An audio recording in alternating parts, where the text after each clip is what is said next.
Hola a todos, ¿qué tal? ¿Cómo están? El próximo 13 de noviembre se van a cumplir 10 años de los atentados de París en los que murieron 130 personas. 90 de estas eran el público de un concierto de rock en la Sala Bataclan.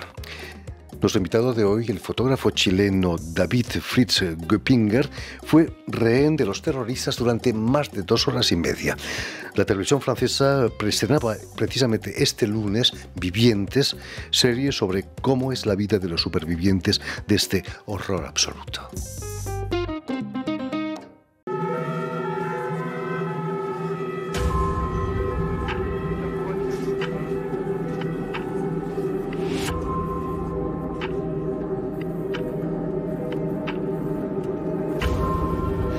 C'est fini, c'est fini, c'est fini.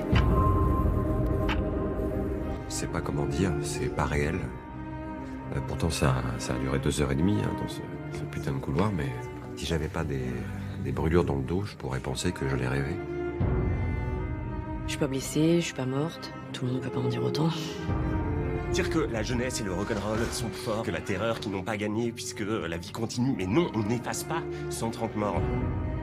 Moi, ce qui me revient sans arrêt, c'est l'odeur de la poudre.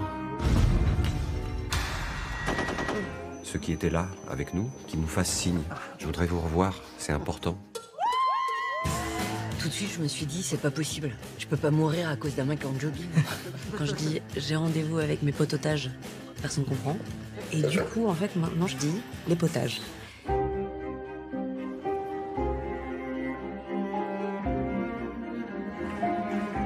J'ai accompagné toutes tes crises d'angoisse. Ta panique, c'est la mienne maintenant. La dernière fois que vous avez vu Charlène, elle était suspendue à côté de moi à une fenêtre du Bataclan et la petite dans son ventre. C'est comme s'il y avait une sorte de pacte entre nous. En vrai, on se doit la vie les uns aux autres.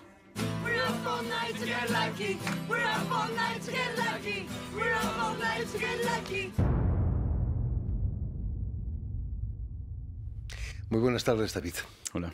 Bienvenido a Radio Francia Internacional. David, ¿se pierde el sentido de la realidad cuando uno ha vivido hechos tan horribles? ¿Has creído alguna vez que habías soñado? Lo que pasa es que cuando son dos situaciones. Durante el evento, uno tiene el pensamiento que se sigue viajando en su cabeza, en sus pensamientos. Y bueno, cuando sucede el atentado y toda la vida que como está transformada, uno sigue pensando en el atentado, entonces uno sigue pensando, sigue soñando casi, y son pesadillas también. Y entonces esa desrealidad sigue, e incluso 10 años después. Terrible, ¿no? Sí, y sobre todo cuando, bueno, hablo de pesadillas, pero también son estrés, incluso el estrés postraumático, y es muy difícil. Permíteme que recuerde a nuestros oyentes que has nacido en Chile, pero que con solo 4 años vienes a Francia con tu madre para reunirse con tu padre. Y imagino que no te costó mucho adaptarte a la sociedad francesa, ¿no? A esa edad, 4 años. Entonces sí, yo tenía 4 años, entonces era bastante joven, ¿no? Aprendí el francés muy fácil y... Más que tus padres, imagino, sí, ¿no? un poco más fácil. Yo me acuerdo, pienso en mi mamá y yo me acuerdo que mira el tenis en la tele y ahí aprendió, el tenis le enseñó el francés. ¿No? Entonces llegamos aquí a Agismos, que es una ciudad cerca de París, y yo crecí ahí hasta mis 24 años, cuando me mudé con mi novia, que después fue mi esposa. Muy pronto la fotografía va a ocupar una parte importante en tu vida. ¿Es cierto que llegaste a trabajar para la AFP, la agencia France Press? Sí, yo fui interno, o sea, fui stagiaire en el AFP en los años 2010 o 11, porque yo era estudiante en fotografía, entonces fui ahí a trabajar para aprender el trabajo de fotógrafo periodista, y entonces me quedé ahí como un par de semanas, no tanto, pero me marcó, fue una experiencia muy fuerte en mi vida de fotógrafo. Apasionante, ¿no? El fotoperiodismo, me imagino. Sí, el fotoperiodismo, yo encuentro es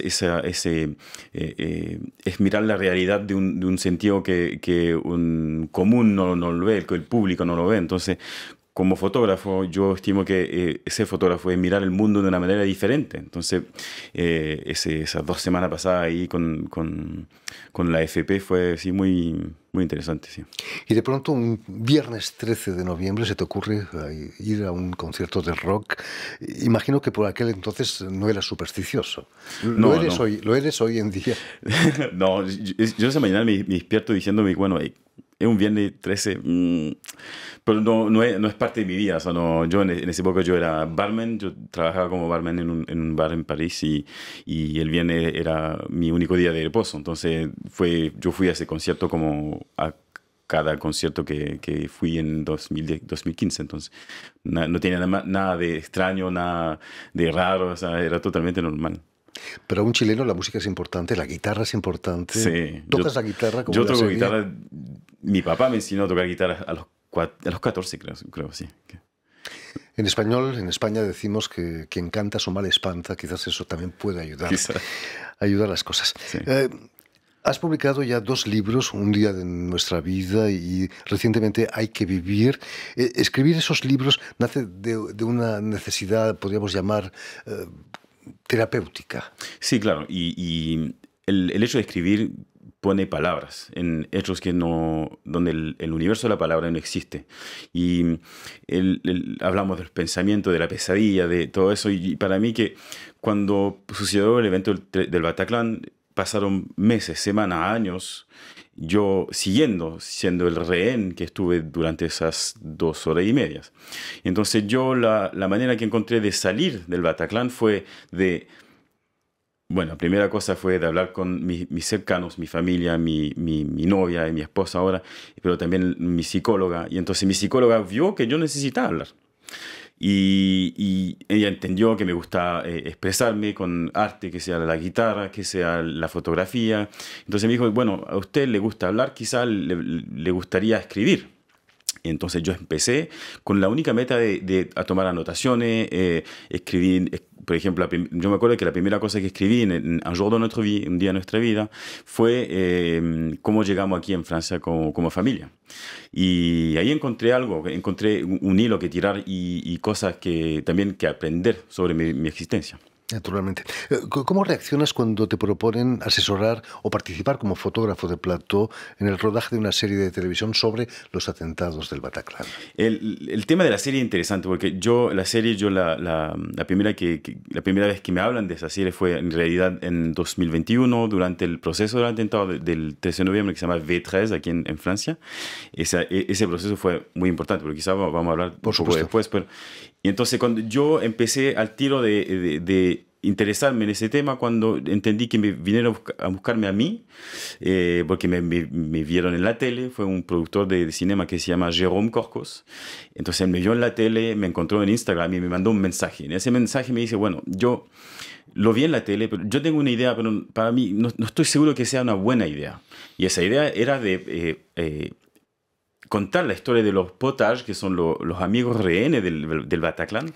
Expliquemos que potage es una mezcla de amigo potage. Entonces, y otage. para los hispanohablantes que no escuchan, pot en Francia significa compadre, amigo, y otage es rehén. Y entonces nosotros como amigos rehenes inventamos esa palabra como para que la gente entienda al tiro como la significación de nuestra amistad.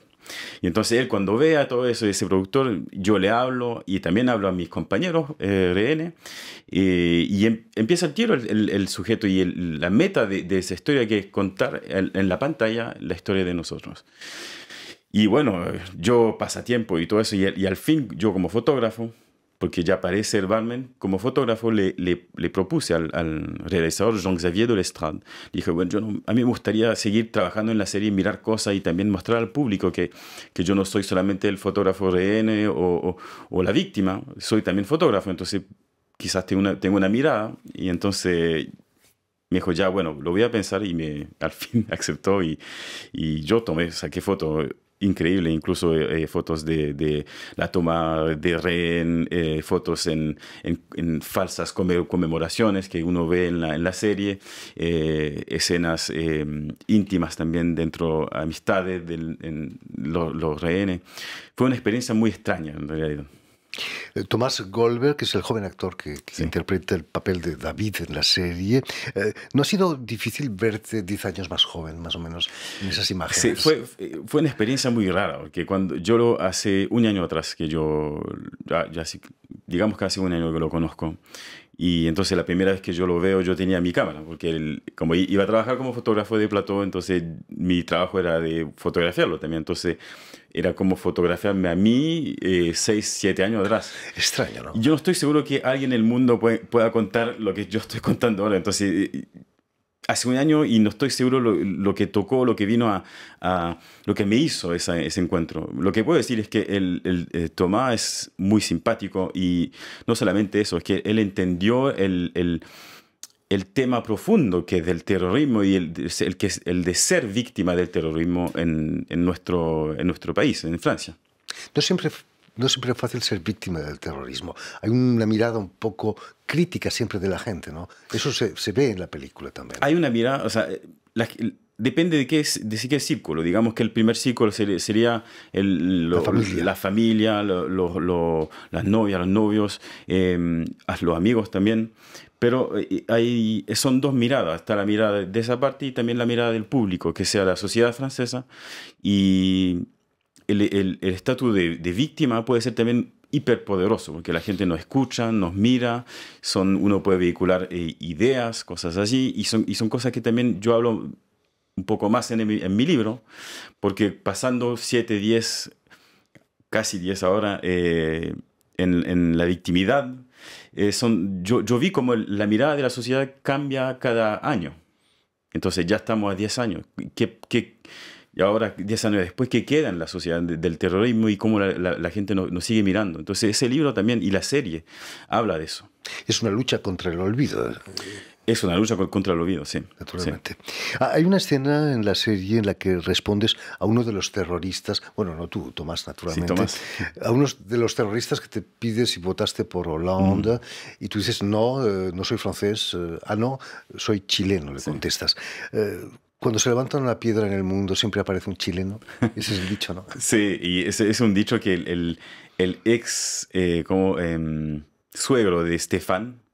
Entonces, era tu compañero, era el rehén. Stefan era un rehén que yo no conocía. Y entonces él cuando oye esa conversación, que en realidad no es una conversación porque me apuntan de un arma y todo eso, y que yo digo, yo soy chileno, pero yo digo soy chileno como para justificar el hecho que yo no he votado por François Hollande, me quiero salvar. Entonces Stefan escucha eso y todo, y pasa el atentado, pasan días, y una de las primeras cosas que él dice a su novia cuando llega a casa fue, yo fui tomado con un chileno y yo quiero encontrarlo. Y entonces, la cosa increíble es que entonces el suegro de Stefan es chileno, porque su ex esposa es chilena, se llama Isela. Y entonces Stefan llama a Isela diciéndole, cosa increíble, yo fui tomado con un chileno, y él se acuerda de las palabras de su suegro que decía, Stefan, donde tú estés en el mundo, tú levantas una piedra y te encontrarás con un chileno. Y el chileno debajo de la piedra era yo. Entonces él, pasaron días y me encontró, yo lo llamé y nos vimos, creo, la primera vez fue como el 18 o 19 de noviembre de 2015, o sea, pocos días después del atentado. Sí. Por supuesto, recibiste apoyo psicológico, pero ¿es suficiente hablar con un psicólogo para borrar heridas tan profundas? Es que, bueno, mi psicóloga es un tema muy especial, incluso tiene un papel en la serie, porque esa psicóloga trabajaba con los policías de la BRI, entonces en francés es la Brigade de Recherche et d'Intervention, y son los policías de fuerzas especiales que nos salvaron esa noche, y ella trabajaba como psicóloga de apoyo con la célula de negociación de la BRI, pero yo no lo sabía. Entonces yo empecé a trabajar, o sea, ella era mi psicóloga, pero como yo iba a ver una psicóloga normal, sabía que trabajaba con policía, por supuesto, y entonces que estaba más dispuesta a escuchar lo que mi dolor, y lo que yo viví, lo que yo sentí durante el atentado. Entonces yo pienso que la suerte que tuve después de todo eso de encontrarla a ella, porque yo digo siempre, y en mi libro lo digo también, que me salvó la vida. Que lo que fue tan terrible lo que vivimos en ese pasillo, que mi papá, mi mamá, mis cercanos, mis amigos, mi mejor amigo tampoco, nadie puede oírlo. Ahora ya, 10 años después, ahora podemos hablar y comentar cosas y bueno, la justicia ha pasado también. Pero en ese momento era imposible. Pocos días después muestras tu necesidad de ver a esa gente, esos agentes de la BRI, para darle las gracias, ¿no? Algo que habitualmente no se hace.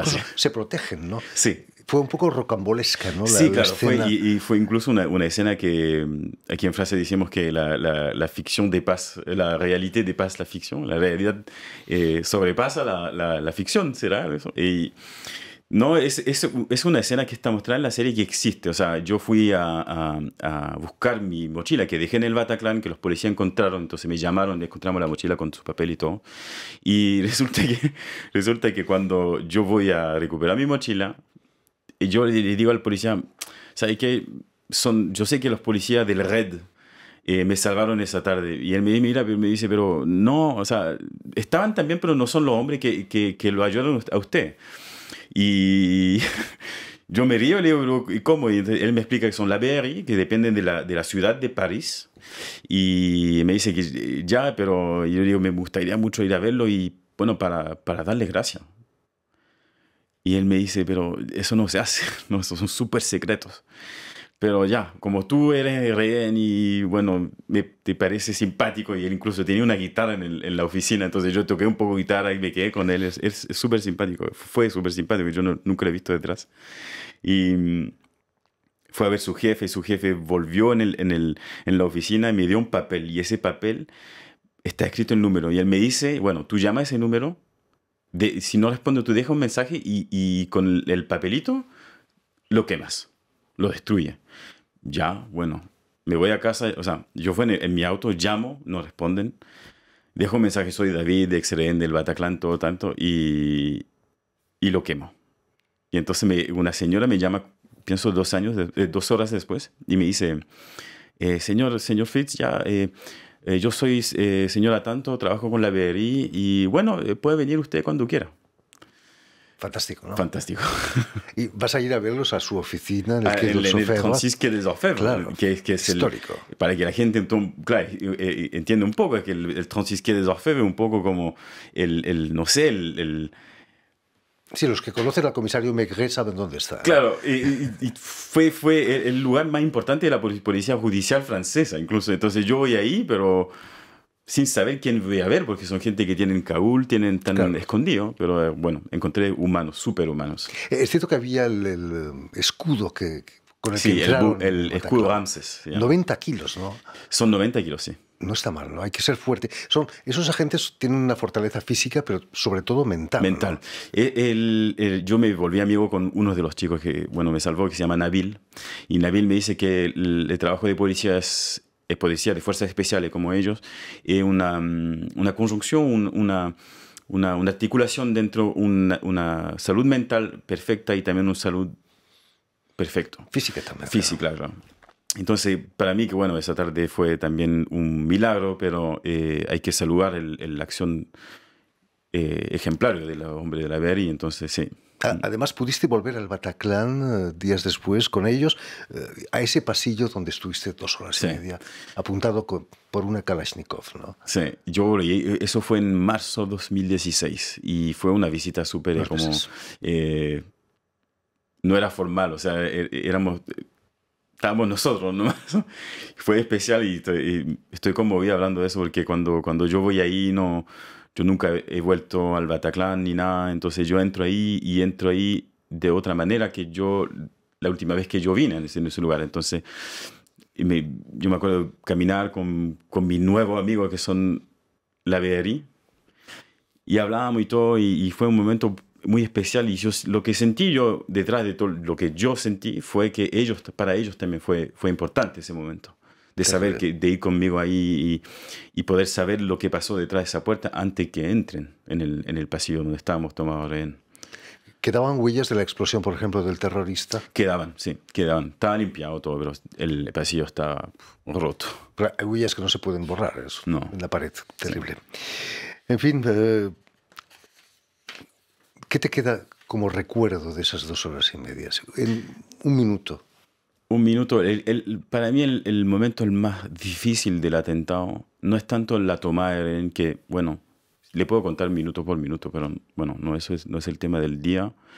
Pero la cosa la más difícil y la que queda más grabada en la mente fue la mirada de la foz, no sé cómo se dice en español. El foso de la orquesta. El foso de la orquesta, donde están, bueno, como 500, 600 personas que están, bueno, festejando en ese momento cuando los terroristas entraron.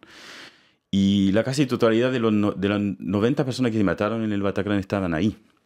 Y entonces, cuando nosotros salimos del pasillo, y yo pienso, yo estoy salvo, o sea, no tengo quemadura, tengo el pelo quemado también, tengo heridas, pero nada tan grave. Entonces yo salgo del pasillo diciéndome ya, todo ya se terminó, no, todo el mundo está bien, todo bien.